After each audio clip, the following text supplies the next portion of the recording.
मित्रांनो, तुम्हाला पण तुमच्या प्लॉटमध्ये जर वाढ स्टॉप झालेली असं जर समजून येत असेल तर आपल्याला सतर्क होणं गरजेचं आहे आणि नेमॅटोसाइड सोडणं खूप गरजेचं आहे. तर मित्रांनो, नेमॅटोड झाल्या कारणामुळेच आपली अद्रकीची वाढ ही स्टॉप होत असते. आणि नेमॅटोड होण्याचं कारण काय असतं ते सर्वात मोठा प्रश्न असतो मित्रांनो.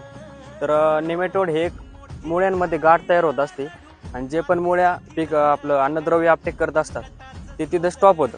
त्या गाठीमुळे अन्नद्रव्य वरती पिकाला भेटत नाही आणि त्यामुळे वरती पिकाची वाढ स्टॉप होत असते.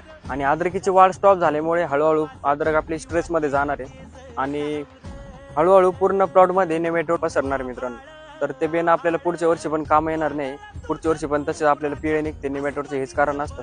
यावर्षी जर तुम्ही नेमॅटोडवर चांगलं लक्ष दिलं तर आपण हे बेनं पुढच्या वर्षी लावू शकतो. यावेळेस जर नेमॅटोड जास्त झाला आपल्या प्लॉटमध्ये तर पुढच्या वर्षी हे बेनं आपल्याला चालणार नाही. जरी लावलं आपण ते बेनं तरी पण त्याच्यातून पिळा वरती निघणार आहे. तर अशा प्रकारे पिळाचं पण कारण होतं मित्रांनो. आणि आपल्या प्लॉटमध्ये जर नेमॅटोड जरी जास्तच वाढला तर आपल्या इथं ॲव्हरेज पण 100% घटणार आहे.